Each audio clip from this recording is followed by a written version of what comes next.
No. What do you want? You want orange juice? Orange juice. I remember buying one a couple days ago. So you're blue, I'll be green, Rachel's yellow. Ah, you died. Game over. Our house is kind of our refuge. It's where we come as a family every night. We make a big deal about eating dinner together as a family, and to make a point of coming around the table and sharing our day together. Our house is where we do that.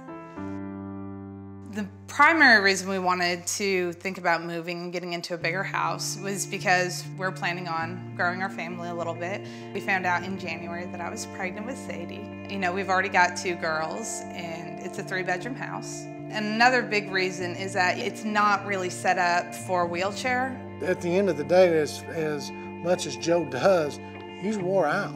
He has to have that wheelchair in the evenings to rest.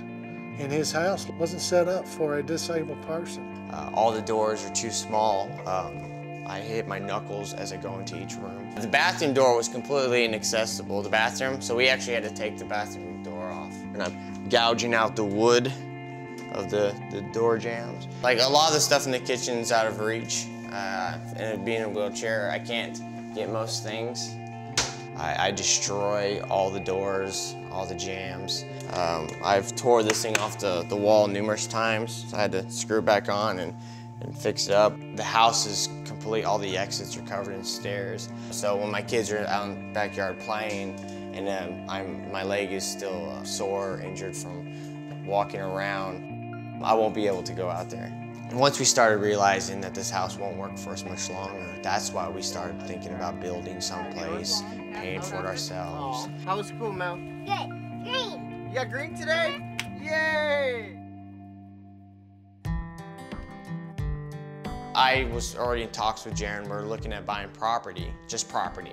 And I go, well, Mike is an architect, and so maybe he has some pointers for, you know, ADA accessibility to layouts of homes. And that's when Mike says, oh yeah, you know, I can talk to some people or whatever. You know, he's very vague. I kind of put him off a little bit because we had just finished a Operation Filing Home when I first started with him, so I thought, well, this would be a great opportunity. When Joe told me his story, I felt like I needed to do something. I thought, hey, this is a great way to give back, and this is what I can do.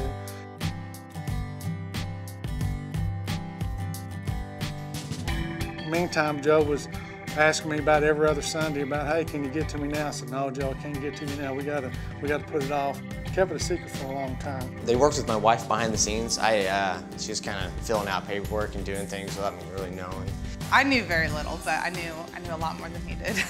I actually almost told the kids just because I needed to tell somebody.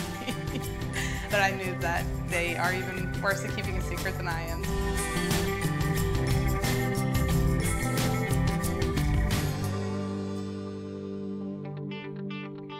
They told me that Joe was going to be getting the game ball and they wanted to surprise him. I forgot about everything that was going on. And months later, she goes, hey, actually I was talking to Goodall. They said that they wanted to go to the Titans game and go give you a game ball. And I was like, yeah. You know, I've never been to a football game ever, actually.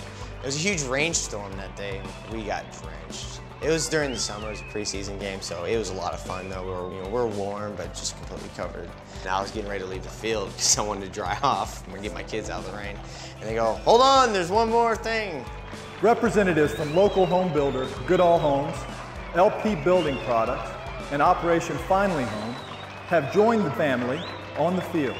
I'm excited to announce that they are partnering to provide a custom-built home for you and your family here in Nashville. I lost it. I mean, you couldn't tell because of the rain, but I was in tears. My wife was in tears. My kids were jumping around going crazy. It was a very emotional moment though, you know, to see the look on his face. It was really an amazing feeling to go to have that many people not just cheer me, but just to be so supportive of the veteran community. When somebody thought to do something like that for my family and thanked me, it was an amazing moment in my life. I will never forget it.